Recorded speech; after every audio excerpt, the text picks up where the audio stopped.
হযরতে আবু হুরায়রার মা নবীজির চেহারার দিকে তাকাইয়া বলে, রে সন্তান, এতদিন তোমার উপরে অন্যায় করেছি, জুলুম করেছি, এমন সুন্দর চেহারার নবী কোনোদিন মিথ্যা নবী হইতে পারে না।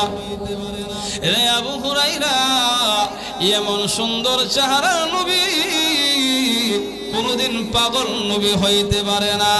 রে আমার সন্তান আবু হুরায়রা, এই মুহূর্তে তোমার নবীকে বলো আমারে কালিমা পড়াইয়া মুসলমান বানিয়ে দিতে।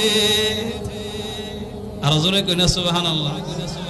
আল্লাহ বলে, ওগো নবীজি, ওয়াদুহা, আপনার সুন্দর চেহারার কসম। জোরে কইনা সুবহানাল্লাহ। ভাইয়ার আমার লক্ষ্য করে দেখেন, হযরত সুলাইকা ইউসুফ আলাইহিস সালাতু ওয়াস সালামের সৌন্দর্য দেখে প্রেমে পড়ে গিয়েছিল। যেই মাত্র সুলাইকা ইউসুফ নবীর প্রেমে হাবুডুবু খাইতেছে, এলাকার মহিলারা ডাক দিয়া বলেন, সুলাইকা রে, ইউসুফের মধ্যে কি এমন দেখছো যার কারণে প্রেমের মধ্যে পড়ে গেছো? যেই মাত্র এই কথা বলছে, সুলাইকা কয়, আমি ইউসুফের মধ্যে কি দেখছি তোমরা দেখতে চাও? তখন যারা সমালোচনা করছিল, জুলাইকা সকল মহিলাদেরকে দাওয়াত করছে, করে একটা ঘরের ভিতরে ঢুকাইছে, ঢুকাইয়া প্রত্যেকের হাতের মধ্যে একটা আপেল আর একটা চাকু দিছে। সুবহানাল্লাহ বলেন। দিয়া বলছে, যখন আমার ইউসুফ তোমাদের সামনে আসবে, তখন তোমরা সঙ্গে সঙ্গে চাকু দিয়ে আপেলটা কাটবা। সুবহানাল্লাহ কইনা। যেই মাত্র ইউসুফ আলাইহিস সালাতু ওয়াস সালাম সামনে উপস্থিত হয়েছে, এমনি প্রত্যেকটা মহিলা তাদের চাকু দ্বারা আপেল কাটতে কাটতে, এই যে তাকায়া ছিল, তাকায়া যে আপেল কাটতেছে, আপেল কাটতে কাটতে হাত পর্যন্ত কেটে ফেলছে, কোনো খবর নাই। আর জোরে কইনা সুবহানাল্লাহ। আম্মা জানা আয়েশা রাদিয়াল্লাহু আনহা বলেন, ও মিশরের মহিলারা, তোমরা ইউসুফ নবীর সৌন্দর্য দেখে তোমাদের হাত কেটে ফেলেছিলে, কিন্তু আমার স্বামী বিশ্ব নবী রাহমাতুল লিল আলামিনকে যদি এক নজর দেখতে, তোমাদের হাত নয়, তোমাদের কলিজা কেটে ফেলতে। আর জোরে কইনা সুবহানাল্লাহ। আল্লাহ রাব্বুল আলামিন বলেন, যারা আমি আল্লাহর নিয়ামত পাওয়ার পরে নিয়ামতের শুকর আদায় করে, আমি আল্লাহ তাদেরকে নিয়ামত বাড়ায় দিই। সুবহানাল্লাহ কইনা। আর যারা আল্লাহ রাব্বুল আলামিনের নিয়ামত পাওয়ার পরে নিয়ামতের শুকর আদায় করে না, আল্লাহ তাআলা বলেন, নিয়ামত দেওয়ার পরে নিয়ামত ছিনিয়ে নেয়। নাউযুবিল্লাহ বলেন। এজন্য আল্লাহ রাব্বুল আলামিন আমাদেরকে অসংখ্য অগণিত নিয়ামত দান করছে। কতক্ষণ ঠিক কি ঠিক না? একটা মাছ যেইভাবে পানির নিচে ডুবন্ত, ঠিক তদ্রূপ আমরা সকল মানুষ আল্লাহ তাআলার নিয়ামতের মধ্যে ডুবন্ত। সুবহানাল্লাহ বলে। এই যে আমাদের দেহের মধ্যে দুইটা চোখ, এই দুইটা চোখ কার নিয়ামত? জোরে কই না। যদি চোখ না থাকতো উপায় আছে? এই দুনিয়ার নাজ নিয়ামত দেখা সম্ভব ছিল? আল্লাহ বলেন, আলাম নাজআল লাহু আইনাইন।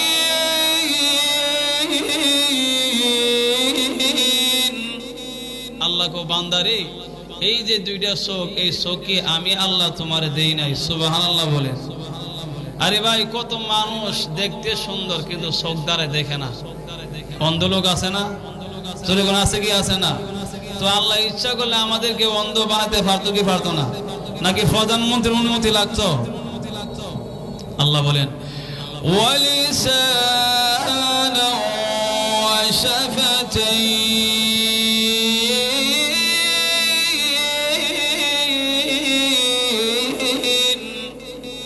আল্লাহ কো বান্দা, এই যে দুইটা ঠোঁট, একটা জিহ্বা, এগুলা কি আমি আল্লাহ দেই নাই? সুবহানাল্লাহ বলে। এই ঠোঁট থাকার কারণে আমি আমার মারে মা ডাকতে পারি, আব্বারে আব্বা ডাকতে পারি। কথা বল ঠিক কি ঠিক না? আরে ভাই, অনেক মানুষ আছে দেখতে সুন্দর, বেড়ার মতো বেড়া, কিন্তু জবান দ্বারা কথা বলতে পারে, আছে কি আছে না? তো আল্লাহ ইচ্ছা করলে আমাদেরকে বোবা বানাতে পারতো কি পারতো না? আল্লাহ তাআলা বলেন, যারে আমি আল্লাহ মহব্বত করি, যারা আমি আল্লাহর নিয়ামত পাওয়ার পরে নিয়ামতের শুকর আদায় করি, আমি আল্লাহ বান্দা বান্দির উপর খুশি হইয়া তাদেরকে নিয়ামত বাড়ায় দেই। জোরে কইনা সুবহানাল্লাহ। আবার যারা নিয়ামত পাওয়ার পরে নিয়ামতের শুকরিয়া আদায় করে না, আল্লাহ বলেন দেওয়ার পরে ছিনিয়ে আনে। আল্লাহ ইচ্ছা করলে নিতে পারে কি পারে না? বন্ধু দান করছেন ক্ষেতের মধ্যে, বুড়ো ক্ষেত, দান হয়েছে মাশাআল্লাহ অনেক বেশি। আপনি একজনের জিজ্ঞাসা কেউ মাশাআল্লাহ তোমার ক্ষেত দান হয়েছে, আপনার উচিত ছিল আলহামদুলিল্লাহ। কথা বলেন ঠিক না? আপনি কোন দান হইতো না যে একটা মেহনত করছি, কয়েকটা চাষ করছি। কথা বলেন ঠিক কি ঠিক না? এই জন্য আমার ক্ষেত বেশি দান হয়েছে। আল্লাহকে বান্দা দান দিলাম আমি, এখন কত বেশি মেহনত করছো। দেখা গেল বৈশাখ মাস যেদিন কাটতে আনবো এর আগের দিন আল্লাহ এমন তুফান দিছে, শিলা বৃষ্টি সব দান শেষ। আল্লাহ ইচ্ছা করে নিতে পারে কি পারে না? তোরে কোন পারে কি পারে না? এই জন্য একজন ইমানদার মুমিনের উচিত হইল আল্লাহ রাব্বুল আলামিন যেই অবস্থায় রাখছে সেই অবস্থায় আল্লাহ তাআলার শুকরিয়া আদায় করা। ঠিক ঠিক না? অনেক মানুষ দেখবেন আফসোস করে, আরে আল্লাহ আমার 3টা ছেলে দিছে, একটা মেয়ে দে না। আছে কি আছে না? আবার অনেক আল্লাহ যে কিতাব পাইলো আমার 4টা মেয়ে দিছে, একটা ছেলে নাই। এমন আফসোস করে কি করে না? আরে ভাই আল্লাহ তো তোমার মেয়ে দিছে, কিন্তু এমন লোক আছে ছেলেও নাই এও নাই। এই জন্য আল্লাহ যা দিছে তার উপরে আল্লাহ তাআলার উপর সন্তুষ্ট হইয়া কি করুন? নিয়ামতের শুকরিয়া আদায় করুন। যে সমস্ত বান্দা বান্দি আল্লাহ তাআলার নিয়ামত পাওয়ার পরে নিয়ামতের শুকর আদায় করে, আল্লাহ বলেন তাদের উপর খুশি হইয়া সন্তুষ্ট হইয়া আমি আল্লাহ নিয়ামত বাড়ায়া দিই। আর জোরে কইনা সুবহানাল্লাহ। সুবহানাল্লাহ কইলে কি ক্ষতি না লাভ? জোরে কোন ক্ষতি না লাভ? কেমন লাভ? আল্লাহ নবী বিশ্ব নবী রাহমাতুল লিল আলামিন সাহাবীদেরকে লক্ষ্য করে বলে, সাহাবীরা রে তোমাদের মধ্যে এমন কেউ আসেনি মদিনার উহুদ পাহাড় পরিমাণ সওয়াব কামাই করবে। সাহাবীরা বলে, ইয়া রাসূলুল্লাহ, ইয়া হাবিবাল্লাহ, ও নবীজি এটা কি আমাদের দ্বারা সম্ভব? আল্লাহর রাসূল বলেন, সাহাবীরা রে এটা সকলের দ্বারাই সম্ভব। ও নবীজি মদিনার মধ্যে সবচাইতে বড় পাহাড় হইল উহুদ পাহাড়, এটা কেমনে আমরা কামাই করব? আল্লাহর রাসূল বলেন, রে সাহাবীরা যদি কেউ একবার সুবহানাল্লাহ বলে কইবার, আরো জোরে রে আমার সাহাবীরা যদি কেউ একবার সুবহানাল্লাহ পড়ে, একবার আলহামদুলিল্লাহ পড়ে, আমার আল্লাহ খুশি হইয়া মদিনার উহুদ পাহাড় পরিমাণ সওয়াব দান করে। আর জোরে কইনা সুবহানাল্লাহ। ও সাহাবীরা যদি কোনো বান্দা বান্দি একবার সুবহানাল্লাহ একবার আলহামদুলিল্লাহ পড়তে পারে, আমার আল্লাহ খুশি হইয়া মদিনার উহুদ পাহাড় পরিমাণ সওয়াব দান করে। আর জোরে কইনা সুবহানাল্লাহ।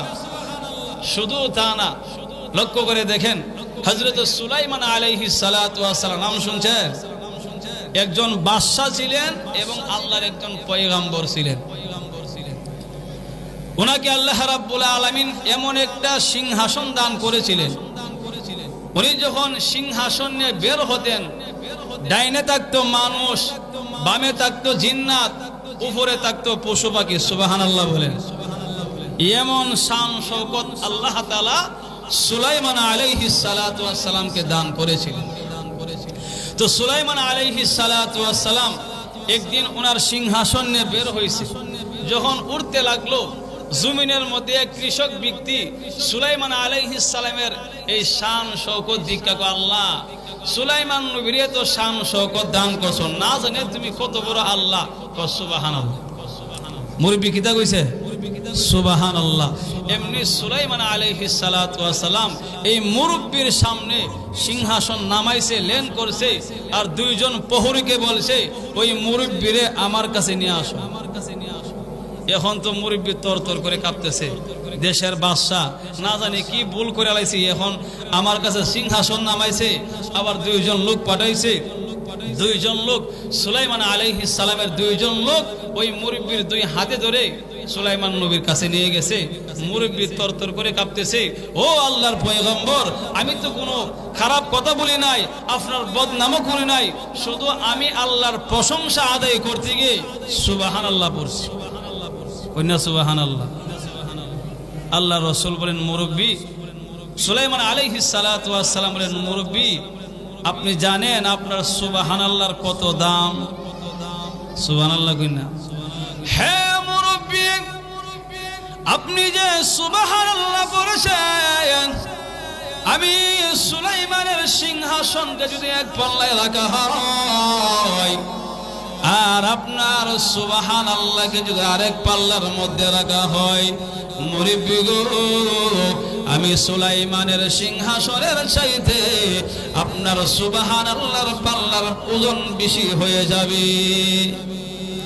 এজন্য এবার আমার লক্ষ্য করে শুনুন, আমার আল্লাহ এমন আল্লাহ, বান্দা বান্দিকে এত মহাব্বত করে, যখন কোন বান্দা আমার আল্লাহর উপর সন্তুষ্ট হইয়া সুবহানাল্লাহ পড়ে, আলহামদুলিল্লাহ পড়ে, লা ইলাহা ইল্লাল্লাহ পড়ে, আমার আল্লাহ খুশি হইয়া এই বান্দা বান্দির ইজ্জত সম্মান সমাজের মধ্যে বাড়ায়া দেয়।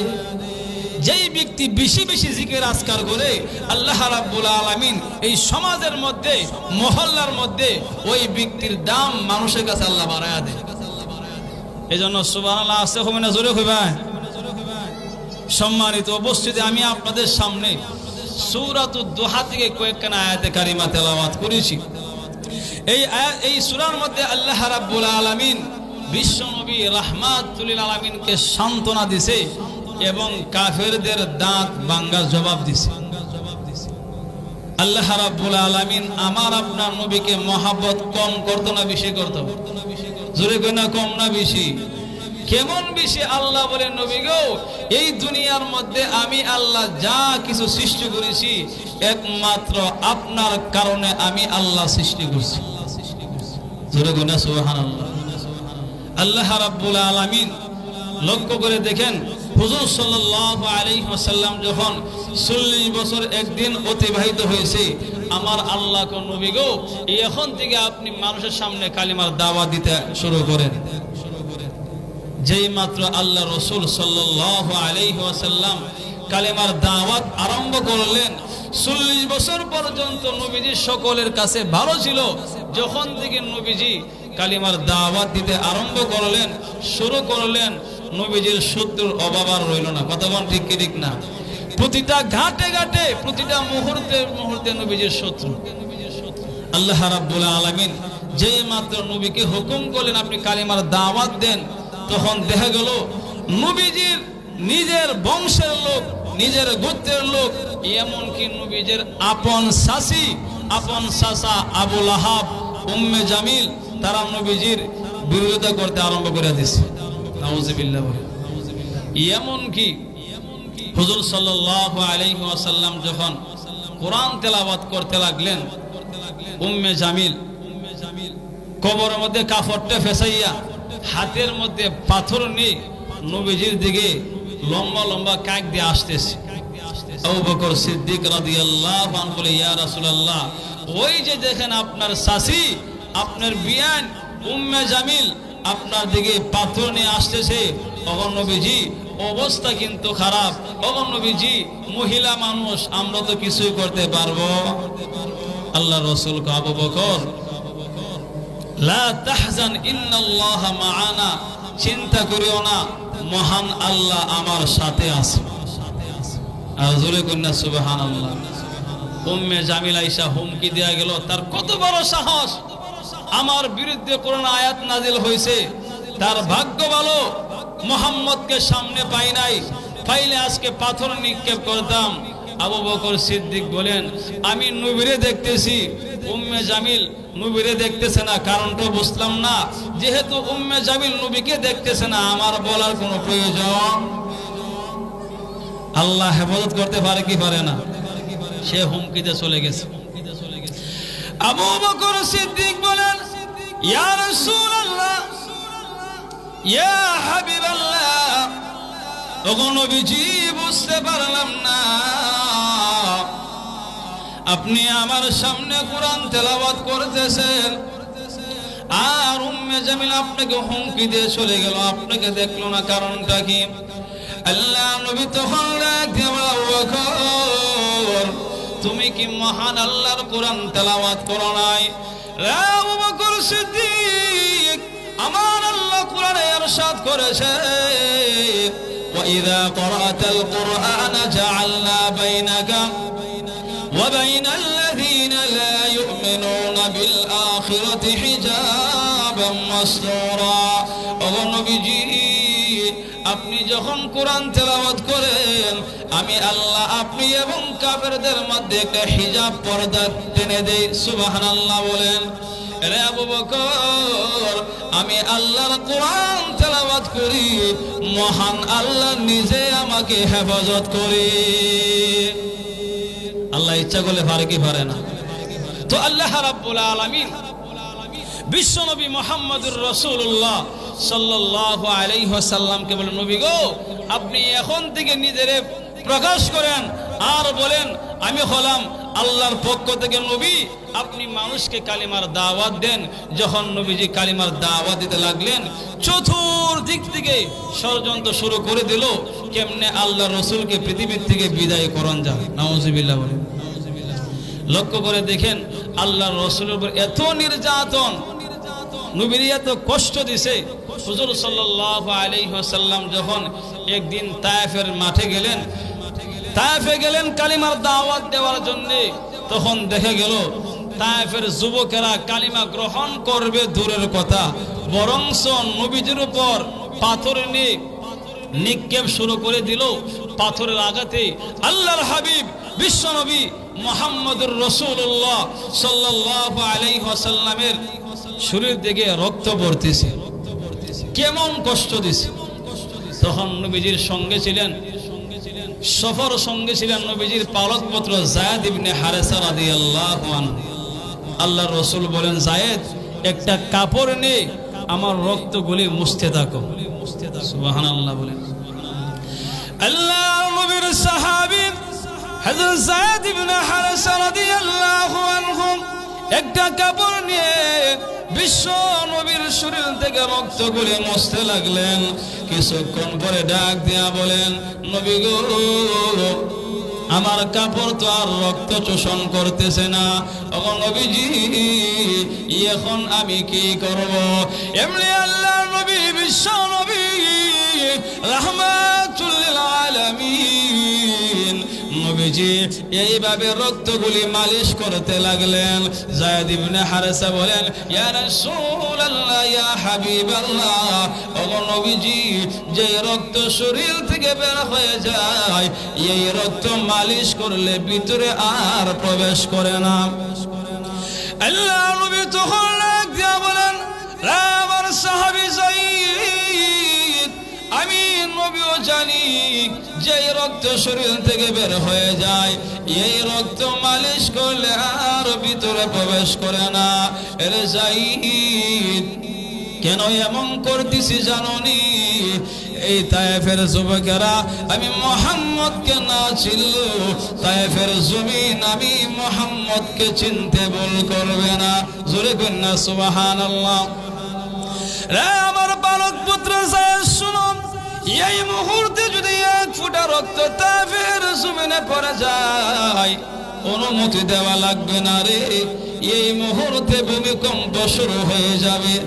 আমার আল্লাহ তখন ডাক দিয়া বলেন, রে জিবরাইল, তুমি কোথায় রে? জিবরাইল আলাইহিস সালাতু ওয়াস সালাম বলেন, রব্বুল আলামিন, আমি হলাম সিদরাতুল মুনতাহায়। রে জিবরাইল, আমার বন্ধু তায়েফের জমিনে রক্তাক্ত। রে জিবরাইল, আমি আমার বন্ধুর সঙ্গে ওয়াদা করেছি, মা কানা আল্লাহু লিউআযিবাহুম ওয়া আনতা ফীহিম। ও নবীজি, আপনি যেখানে থাকবেন সেখানে আমি আল্লাহ গজব দিব না। ও নবীজি, কেন গজব দিব না জানেননি? আপনি হলেন রাহমাতুল লিল আলামিন, যেখানে রহমত থাকে সেখানে আমি আল্লাহ গজব দিতে পারি না। সুবহানাল্লাহ কিনা? এরে জিবরাইল এই মুহূর্তে তাড়াতাড়ি যাও, আমার বন্ধুর শরীর থেকে রক্তের ফোঁটা তায়েফের জমিনে পড়ার আগে আগে তুমি জিবরাইল তোমার নূরের পাখাগুলি বিশ্ব নবীর পায়ের নিচে বিছাইয়া দাও। কত কষ্ট দিছে, কিভাবে নবীকে দুনিয়ার থেকে বিদায় করেন যা, এরপর আল্লাহ রসুল কিন্তু একটা মুহূর্তের জন্য কালিমার দাওয়াত বন্ধ করে। হুজুর সাল্লাল্লাহু আলাইহি ওয়াসাল্লামকে কাফেররা অনেক প্রস্তাব দিছে, মুহাম্মদ তুমি কালিমার দাওয়াত বন্ধ করে দাও, তুমি যা চাইবা তাই আমরা দিব। এরপর আল্লাহ রসুল একটা মুহূর্তের জন্য কালিমার দাওয়াত বন্ধ করে। শেষ পর্যায়ে লক্ষ্য করে দেখেন, কাফেরদের পক্ষ থেকে দুইজন লোক তাওরাত কিতাবের বড় আলেম, তাদের কাছে গেছে, গিয়া জিজ্ঞাসা করলো যে আপনারা তাওরাত কিতাবের বড় আলেম, মুহাম্মদ সাল্লাল্লাহু আলাইহি ওয়াসাল্লাম সম্পর্কে আপনাদের কি জানা আছে একটু বলেন। তখন তারা ভাবলো যদি এখন সত্য কথা বলি তাহলে আমাদের রুটির মধ্যে ফিফরা উঠে যাবো গা। কি উঠবো? ফিফরা। আর যদি অস্বীকার করি তাহলে তাওরাত কিতাব কি করা হবে? অস্বীকার করা হবে। তখন তারা কাফেরদেরকে তিনটা প্রশ্ন শিখিয়ে দিছে। কয়টা প্রশ্ন? জোরে কই না কয়টা? তিনটা প্রশ্ন শিখিয়ে দিছে। তো তোমরা মুহাম্মদ সাল্লাল্লাহু আলাইহি ওয়াসাল্লামের কাছে গিয়া তিনটা প্রশ্ন করবা, তিনটা প্রশ্নের উত্তর দিতে পারবে না তোমরা বলো মুহাম্মদ তুমি মিথ্যা নবী। নাউযুবিল্লাহ বলেন। কাফেররা হুজুর সাল্লাল্লাহু আলাইহি ওয়াসাল্লামের সামনে এসে বলে মুহাম্মদ আমরা তোমাকে তিনটা প্রশ্ন করব, তুমি আমাদেরকে তিনটা প্রশ্নের উত্তর দিবা। হুজুর সাল্লাল্লাহু আলাইহি ওয়াসাল্লাম বলেন বলো কি প্রশ্ন? এক নম্বর প্রশ্ন হলো হে মুহাম্মদ সাল্লাল্লাহু আলাইহি ওয়াসাল্লাম বলো রূহ কাকে বলা হয়? এক নম্বর প্রশ্ন কি? রূহ কি? দুই নম্বর প্রশ্ন হলো এমন কোন বাদশা যিনি সারা পৃথিবীর বাদশা ছিল এবং সমস্ত পৃথিবী ভ্রমণ করছে বাদশা জুলকারনাইন সম্পর্কে। তিন নম্বর প্রশ্ন হলো ওই 7 যুবক যারা ঈমান রক্ষার জন্য দেশকে ছেড়ে দিয়া পাহাড়ের কোই আশ্রয় গ্রহণ করেছিল, আসহাবে কাহাবের 7 যুবকের সম্পর্কে তিনটা প্রশ্ন করেছে। হুজুর সাল্লাল্লাহু আলাইহি ওয়াসাল্লাম বলেন ঠিক আছে আমি আগামীকাল বলবো। কোন কাল? জোরে কোন কোন কাল? আগামীকাল। ফাঁকেদা ইনশাআল্লাহ বলতে ভুলে গেছে। কি বলতে? ইনশাআল্লাহ বলতে ভুলে গেছে।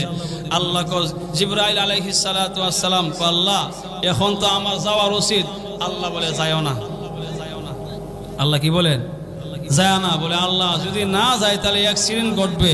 আল্লাহ বলেন অ্যাক্সিডেন্ট ঘটলে উনিও শিক্ষা পাইবে, তার উম্মতরাও কিয়ামত পর্যন্ত ইনশাআল্লাহ বলবে। তখন দেখা গেল একদিন দুই দিন এমনকি 15 দিন পর্যন্ত জিবরাইল আসা বন্ধ হয়ে গেছে। এখন কাফেররা তো নবীকে নিয়ে ঠাট্টা মশকরা শুরু করে দিল। কেউ শুনছুনি মুহাম্মদের আল্লাহ তো মুহাম্মদকে ভুলে গেছে। নাউযুবিল্লাহ বলেন। এমনকি নবীজির আপন চাচি আপন বিয়ান উম্মে জামিল গিয়া কো মুহাম্মদ তোমার কাছে যে একটা শয়তান আসতো সে কি আর আসে না? নাউযুবিল্লাহ কইনা। শয়তান কে? জিবরাইল আলাইহিস সালাতু ওয়াস সালাম। নবীজিও মনে করল আসলে কি আল্লাহ আমারে ভুলে গেছে, নাইলে জিবরাইল আসে না কেন? আজকে একদিন দুই দিন না 15 দিন অতিবাহিত হয়ে গেছে, যেই মাত্র কাফেররা নবীকে নিয়ে সমালোচনা করতেছে, নবীজির মন দুর্বল হয়ে গেছে। আল্লাহ রাব্বুল আলামিন বলেন ও জিবরাইল আমি আমার বন্ধুর কোনো কষ্ট আমি আল্লাহ সহ্য করতে পারি না। ও জিবরাইল আর দেরি করা যাবে না, এই মুহূর্তে সূরাতুদ দুহার কয়েকটা আয়াত নিয়ে আমার পয়গম্বর বিশ্বনবী মুহাম্মদুর রাসূলুল্লাহ সাল্লাল্লাহু আলাইহি ওয়াসাল্লামের কাছে চলে যাও। ঘুমাই গেছেন গা? সুবহানাল্লাহ জোরে কন্যা। জিবরাইল আলাইহিস সালাতু ওয়াস সালাম আয়েশা বলেছে ওয়াদ-দুহা ওয়াল-লাইলি ইযা সাজা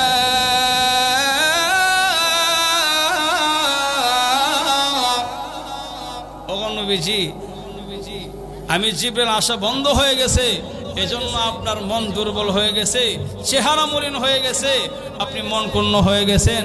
নবী গো, আল্লাহ রাব্বুল আলামিন এই মুহূর্তে সূরাতুদ দুহা নাজিল করে, ওগো নবীজি আপনাকে আল্লাহ জানায়া দিয়েছে ওয়াদ-দুহা, ওগো নবীজি আল্লাহ কসম খায় বলতেছে ওয়াদ-দুহা, ওগো নবীজি দিনের আলোর কসম, ওয়াল্লাইলি ইযা সাজা, নবী গো রাতের অন্ধকারের কসম, মা ওয়াদ্দাআকা রাব্বুকা ওয়া মা ক্বালা, ওগো নবীজি আল্লাহ বলতেছে, ওগো নবীজি আমি আল্লাহ আপনাকে ছেড়ে দেই নাই, ভুলি নাই, ওগো নবীজি আপনাকে আমি আল্লাহ কখনো ভুলতে পারি না। জোরে কইনা সুবহানাল্লাহ। আল্লাহ রাব্বুল আলামিন কসম খায় বলতেছে ওয়াদ-দুহা, ওগো নবীজি আপনার সুন্দর চেহারার কসম, ওয়াল্লাইলি ইযা সাজা, ওগো নবীজি আপনার মাথার সুন্দর চুলের কসম, এই দুইটা কসমকে আমি আল্লাহ বলি। মা ওয়াদ্দাআকা রাব্বুকা ওয়া মা ক্বালা, ওগো নবীজি আমি আল্লাহ আপনাকে ভুলি নাই, আপনাকে ছেড়ে দেই নাই, ওগো নবীজি আমি আল্লাহ আপনাকে কখনো ভুলতে পারি না। আর জোরে কইনা সুবহানাল্লাহ। আল্লাহ রাব্বুল আলামিন বলেন, ওগো নবীজি ওয়াদ-দুহা ওয়াল-লাইলি ইযা সাজা, নবী গো আমি আল্লাহ কসম খায় বলতেছি ওয়াদ-দুহা, ওগো নবীজি আপনার সুন্দর চেহারার কসম। সুবহানাল্লাহ বলেন। ভাইয়ারা আমার, আমার আপনার নবী সুন্দর কম ছিল না বেশি ছিল? আরো জোরে। আম্মা জানা আয়েশা রাদিয়াল্লাহু আনহা বলেন, রে পৃথিবীর মানুষ, আমার নবী কেমন সুন্দর ছিল জাননি? বিশ্ব নবী যখন ইয়াশারের নামাজ পড়ে যখন আমার ঘরের ভিতরে ঢুকতো, আমার ঘরের মধ্যে কোনো লাইট নাই, কোনো বাতি নাই, কিন্তু বিশ্ব নবী যখন এশারের নামাজের পরে আমার ঘরে ঢুকতো, আমি আয়েশা নবীজির চেহারার সামনে সুয়ের ছিদ্র দিয়া সুই ঢুকাইতে পারতাম। এটা সুন্দর কম আছেন না বেশি আছিল? আরো জন্য কম না বেশি? শুধু তা না, আল্লাহ নবী বিশ্ব নবী রাহমাতুল লিল আলামিনের সাহাবী হযরত আবু হুরায়রা রাদিয়াল্লাহু আনহু, উনি যখন মুসলমান হইলেন, ওনার মা প্রত্যেক দিন গালিগালাজ করে, এমন কি আল্লাহর নবীকে সহকারে গালিগালাজ করে। আবু হুরায়রা রাদিয়াল্লাহু আনহু নবীজির কাছে গিয়ে চোখের পানি ছেড়ে দিয়া কান্দেন। আল্লাহ নবী তখন রাগ দিয়া বলেন, রে আমার সাহাবী আবু হুরায়রা, কি হয়েছে, কেন চোখের পানি ছেড়ে দিয়া কান্দো? হযরত আবু হুরায়রা বলেন, নবী গো কেন মুসলমান হয়েছে এই জন্য আমার মা প্রত্যেক দিন গালিগালাজ করে। আল্লাহর রাসূল বলেন, আবু হুরায়রা ধৈর্য ধরো। বলে, নবী গো আর কত ধৈর্য ধরবো? এমন কি আমার মা আপনাকে সহকারে গালিগালাজ করে? হযরত আবু হুরায়রা বলেন, ইয়া রাসূলুল্লাহ, ইয়া হাবিবাল্লাহ, ওগো নবীজি আপনি আমার মার জন্য একটু হেদায়েতের দোয়া করেন, মহান আল্লাহ যেন আমার মাকে মুসলমান বানায় দেন। আর জোরে কইনা সুবহানাল্লাহ। আল্লাহ নবী বিশ্ব নবী রাহমাতুল লিল আলামিন সাহাবীদেরকে নিয়ে দোয়া করতেছে, আল্লাহুম্মা হাদি উম্মা আবি হুরায়রা, প্রভু গো আবু হুরায়রার মাকে তুমি হেদায়েত দিয়ে দাও। দোয়া কবুল হবে নি না দিরিব? যেই মাত্র বিশ্ব নবী সাহাবীদেরকে নিয়ে আদর করতেছে, প্রভু গো আল্লাহ আমার সাহাবীর মাকে তুমি হেদায়েত দিয়ে দাও। যেই মাত্র নবীজি দোয়া করে, সাহাবী আবু হুরায়রা মজলিসের মধ্যে বসা ছিল, এমনি একটা দৌড় মারতে লাগলেন। আরেক সাহাবী তাফা দিয়ে বলে, কোথায় যাও? রে সাহাবী আমাকে ছেড়ে দাও, আমি দেখতে চাই আমার নবীর দোয়া আগে বাড়িতে পৌঁছে নাকি আমি আবু হুরায়রা আগে বাড়িতে পৌঁছি। আর জোরে কইনা সুবহানাল্লাহ। হযরত আবু হুরায়রা দৌড়ে বাড়িতে গেলেন, গিয়া দরজার মধ্যে আওয়াজ করলেন। এমনি ঘরের ভিতর থেকে আওয়াজ আসছে, এরে সন্তান, লক্ষ্মী মুনি, জাদু মুনি, কলিজার টুকটা একটু অপেক্ষা করো। হযরতে আবু হুরায়রা কয় এমনে না, বিশ্ব নবীর দোয়া আমার আগে বাড়িতে পৌঁছে গেছে। আর জোরে কইনা সুবহানাল্লাহ। নতুবা আরো দিন আইলে ফাড়ার ফুট গুলামের ফুট যা গালি আছে আমার গাইলেই তো।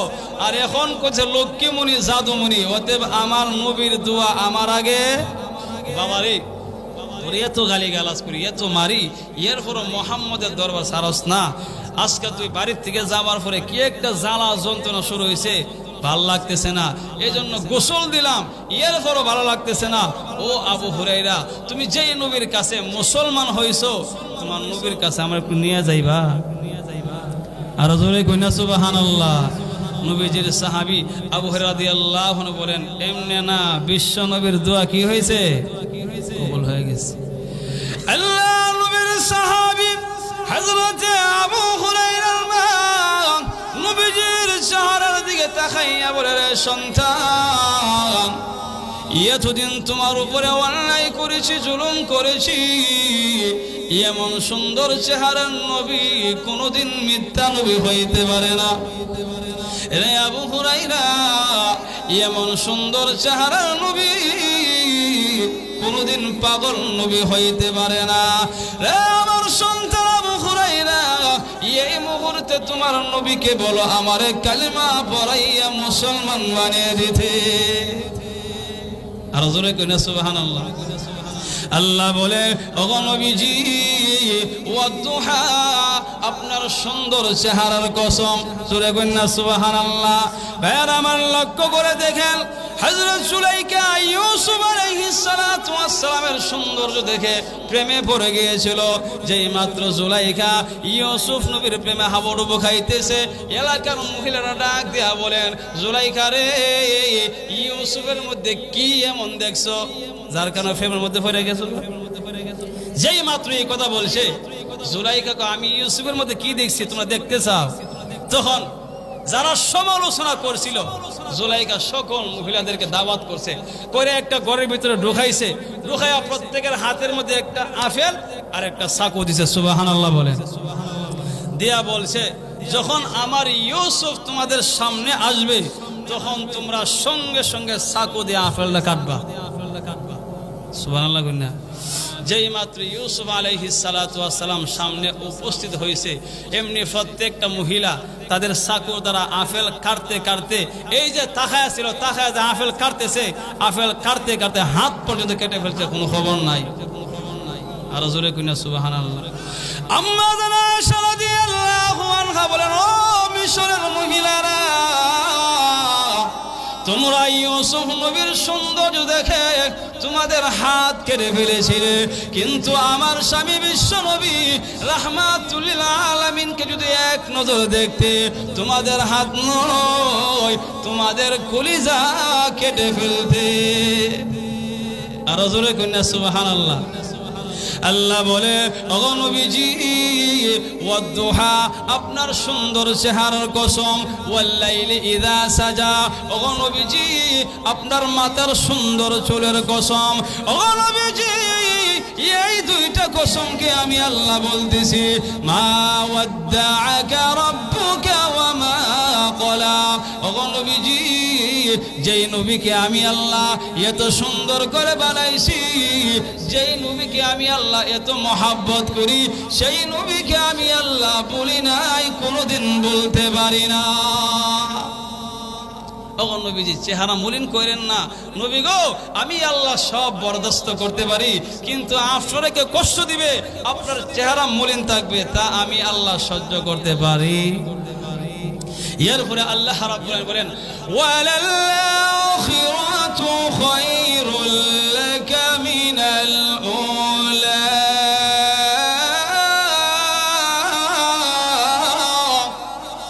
ওগো নবীজি, ওয়ালাল আখিরাতু খায়রুল লাকা মিনাল উলা, নবী গো, আপনার জন্য ইহকালের চাইতে পরকাল আপনার জন্য আনন্দদায়ক। ওগো নবীজি, আরেকটা ব্যাখ্যা হলো, নবী গো, ওয়ালাল আখিরাতু খায়রুল লাকা মিনাল উলা, ওগো নবীজি, মক্কার জিন্দেগীর চাইতে মদিনার জিন্দেগী আপনার জন্য অনেক আনন্দদায়ক।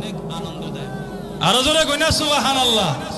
ঠিকই দেখা গেল, আল্লাহ রাসূল সাল্লাল্লাহু আলাইহি ওয়াসাল্লাম যখন মক্কাতে কালিমার দাওয়াত দিতে লাগলেন। সবচাইতে নবীজি বেশি কষ্ট করছে মক্কার ভিতরে। কথা বলেন ঠিক কি ঠিক না? এজন্য আল্লাহ তাআলার নবী গো, আপনার মক্কার জিন্দেগির চাইতে আপনার জন্য মদিনার জিন্দেগি অনেক আনন্দের। ঠিকই দেখা গেল আল্লাহর রাসূল যখন হিজরত করে মদিনায় গেলেন, মদিনা যাওয়ার পরে মদিনার যুবক মহিলা শিশু বাচ্চারা পর্যন্ত নবীকে আহলান সাহলান মারহাবা জানাতে লাগলো। সুবহানাল্লাহ কইন না? আল্লাহ রাসূলকে, ও মদিনার যুবকেরা, তোমরা কি মক্কার যুবকদের মতো হইবা? কয়েকদিন ভালোবাসার পর আবার আমাকে বেইজ্জতি করবা, আমার উপর জুলুম করবা, নির্যাতন করবা। এমনি মদিনার প্রত্যেকটা যুবক দ্বারা বলে, ইয়া রাসূলুল্লাহ, ও নবীজি, আমরা মক্কার যুবক নই, আমরা হলাম মদিনার যুবক। ও নবীজি, আপনাকে আমরা প্রাণের চাইতে বেশি মহব্বত করি। নবী গো, আমরা মদিনার প্রত্যেকটা যুবক আপনার সামনে পিছনে ডাইনে বামে দাঁড়াইয়া ও নবীজি আপনাকে হেফাজত করব, আপনার জন্য আমরা জীবন দিয়ে দিব। আর জোরে কইনা সুবহানাল্লাহ। আল্লাহ বলে, নবী গো, ওয়ালাল আখিরাতু খায়রুল লাকা মিনাল উলা। তখন নবীজি আপনার ইহকালের চাইতে আপনার জন্য আখিরাত অনেক দামি, অনেক আনন্দর। তখন নবীজি মক্কার জিন্দেগির চাইতে আপনার জন্য মদিনার জিন্দেগি অনেক আনন্দের। সুবহানাল্লাহ বলে এরপরে আল্লাহ তাআলা আরেকটু আগে বলেন, ওয়ালা সাউফা ইউতিকা রাব্বুকা ফাতারদা। আল্লাহ বলেন, নবী গো, আপনি কাফেরদের কথা শুনে না মন দুর্বল করে ফেলেছেন।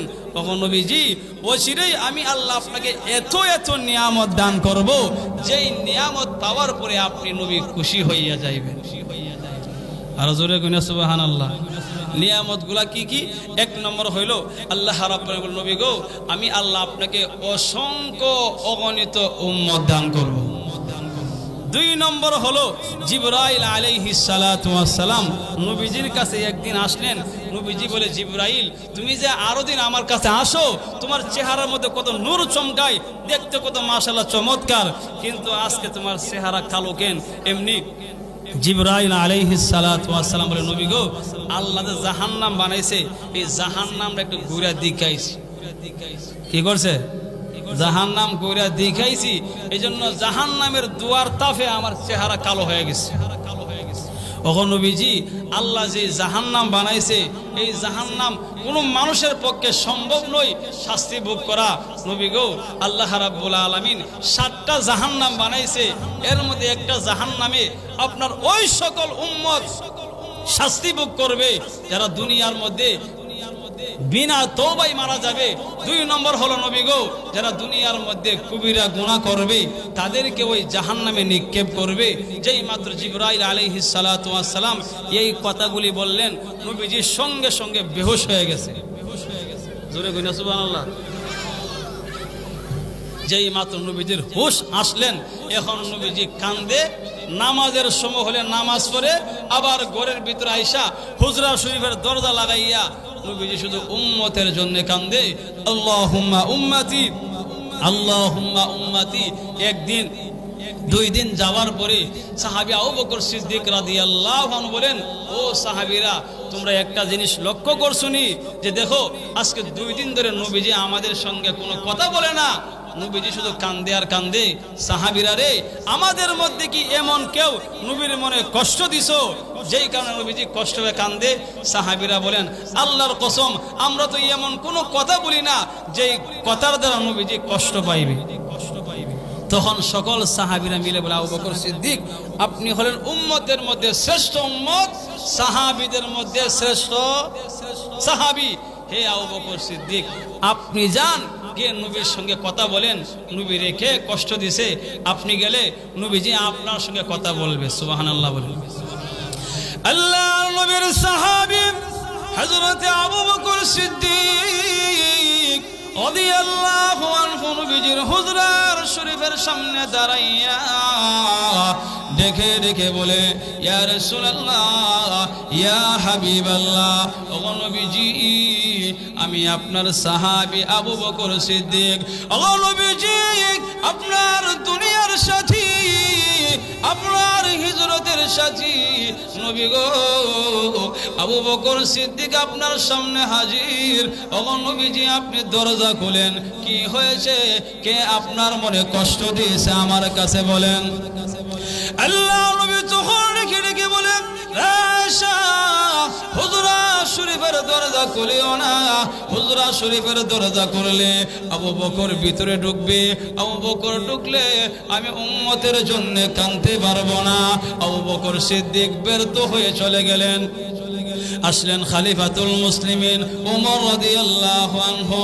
উনি এসে বলে, ইয়া রাসূলুল্লাহ, ইয়া হাবিবাল্লাহ, নবীজি আজকে 3 দিন হয়ে গেল আপনি আমাদের সঙ্গে কোনো কথা বলেন না, শুধু কাঁদেন, শুধু কাঁদেন।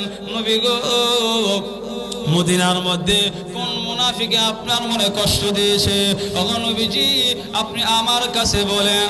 আল্লাহর রাসূল বলেন, রাশা উমরকে করে ঢুকাইও না, উমর ঢুকলে আমি উম্মতের জন্য কাঁদতে পারবো না। উমর রাদিয়াল্লাহু আনহু ব্যর্থ হয়ে চলে গেলেন। আসলেন সালমান ফারসি রাদিয়াল্লাহু আনহু।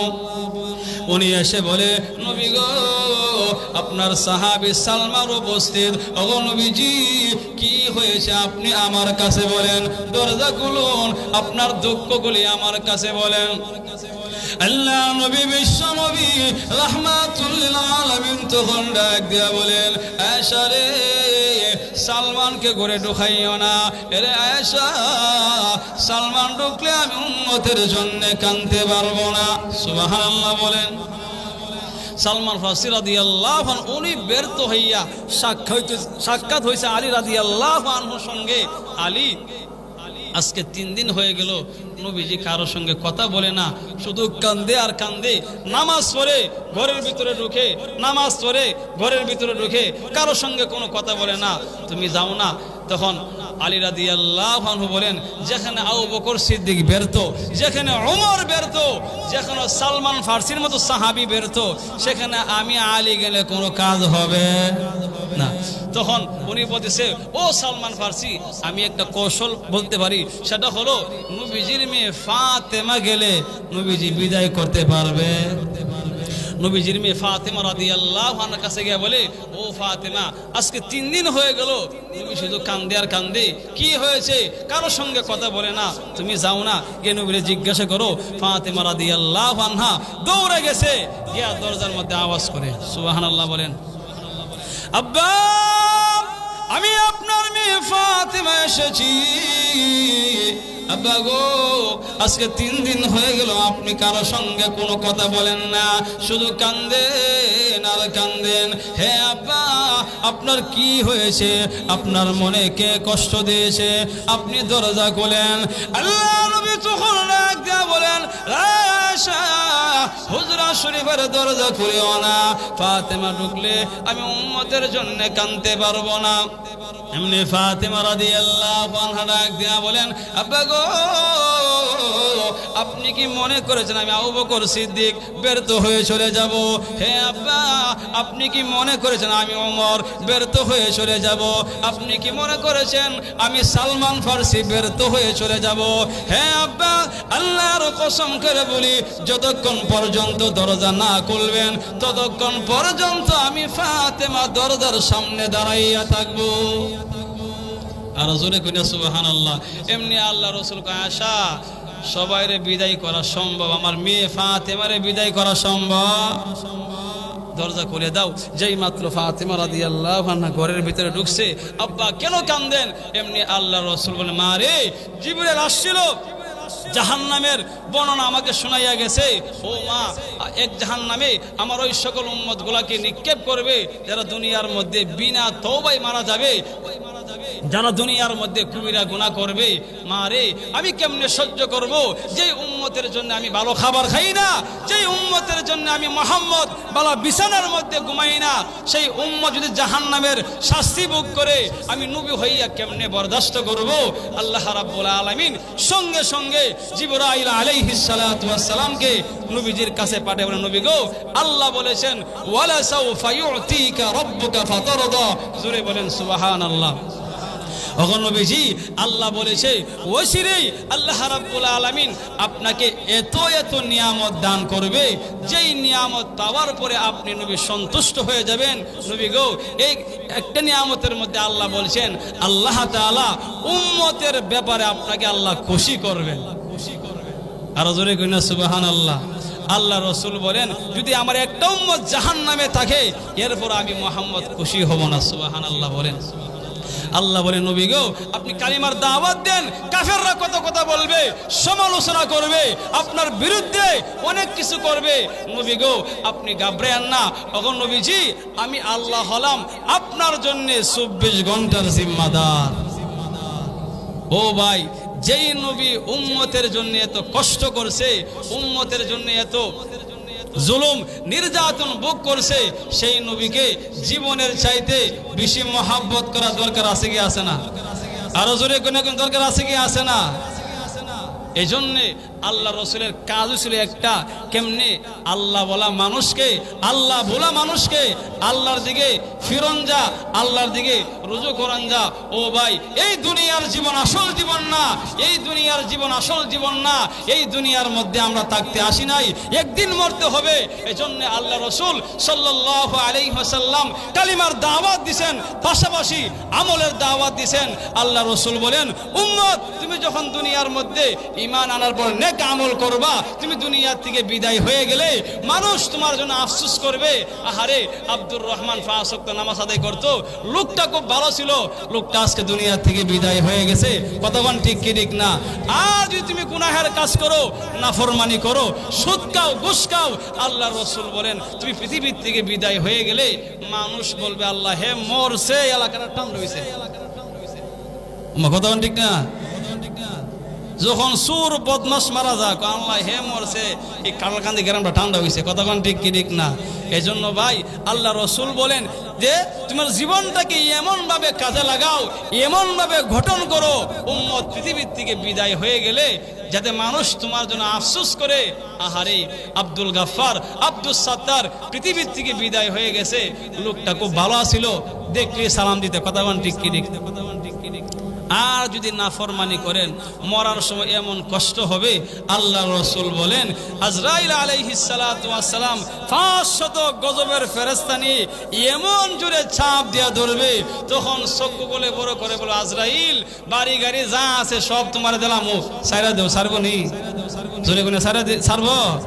যদি কোন আমি প্রধানমন্ত্রীর নাতি তাড়াতাড়ি সারবো, বলে সুম্মায়ুন জিহি কাল্লা, ও আল্লাহর নাফরমান সব সারলো, তোর মতো নাফরমানরা আমি সারতে পারি? মরণের কষ্ট হবে, এর মধ্যে কোনো সন্দেহ আছে? জোরে কোনো সন্দেহ আছে? কোনো সন্দেহ নাই, কারণ মরতেই হবে। সমস্ত নবীরা মরছে, আমাদেরকে মরতে হবে কি হবে না?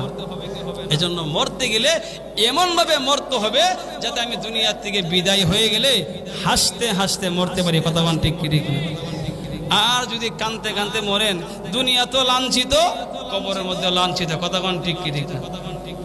ভাইয়ার আমার, এই জন্য লক্ষ্য করে শুনুন, আল্লাহর নবী বিশ্ব নবী রাহমাতুল লিল আলামিন বলেন সকলে মরণশীল, কেউ দুনিয়ার মধ্যে থাকতে আসে নাই, বেড়াগিরি করলে কোনো লাভ হবে না। কতক্ষণ ঠিক কি ঠিক না?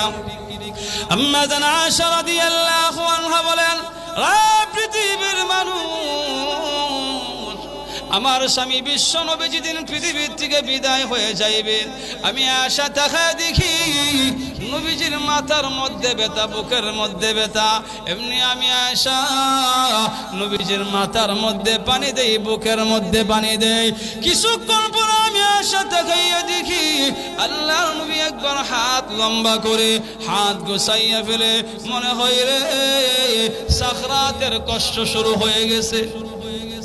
এমনি আমি আয়েশা নবীজির কাছে গিয়ে নবীজির মাথা থেকে নিয়ে পা মোবারক পর্যন্ত সমস্ত শরীরে একটা চাদর দিয়ে রেখে দেয়। কিছুক্ষণ পর আমি আয়েশা তাকাইয়া দেখি আল্লাহর নবীর এমন কোনো পশম নাই যে পশম থেকে গাম মোবারক বের হয় নাই। আম্মা জান আয়েশা বলেন যেই মাত্র চাদরটা টান দিছি, তাকায়া দেখি নবীজির এমন কোনো পশম নাই যে পশম থেকে গা মোবারক বের হয়। তাহলে মরণের কষ্ট তো হবে, সন্দেহ আছে? পিছনের কথা সন্দেহ আছে? এমনি আল্লাহ রসুল হযরতে ফাতেমা রাদিয়াল্লাহু আনহাকে লক্ষ্য করে বল, মারে এই যে দেখো আমার হুজরার সামনে দরজার মধ্যে কে যেন আওয়াজ করতেছে আর বলতেছে, ইয়া রাসূলুল্লাহ যদি অনুমতি দেন আপনার ঘরের ভিতরে প্রবেশ করব। ও ফাতেমা দেখো না কে যেন আমার ঘরে ঢুকতে চায়। আমার ভাইয়ারা, আজরাইল আলাইহিস সালাতু ওয়াস সালাম যখন মানুষের রূহটা কবজ করে তখন কি আজরাইল দেখুন যা, জোরে কোনে দেখুন যা, দেখা সম্ভব? আল্লাহ বলেন, আজরাইল তুমি এখন নিজের প্রকাশ করো। কেন করবা জানো নি? কারণ এই মুহূর্তে ফাতেমা যদি দরজা খুলে আর যদি তোমারে দেখতে না পা তাহলে নবীজির কথাটা মিথ্যা হয়ে যাইবে। কথা ঠিক না? এমনি ফাতেমা রাদিয়াল্লাহু আনহা যখন দরজা খুলছে তাহা দেখে বিশাল আকৃতির একটা মানুষ, যার মাথা হলো আকাশে, পা হলো জমিনে, যার চক্ষু দিয়ে আগুনের লুক্কার মতো ফুকাস বের হচ্ছে। ফাতেমা রাদিয়াল্লাহু আনহা বলেন, আমি আশ্চর্য হয়ে গেলাম, বিশ্ব নবীর ঘরের সামনে এমন বিশাল আকৃতির মানুষ। আব্বার কাছে গেলাম, আব্বা এমন লোক জীবনে দেখি নাই।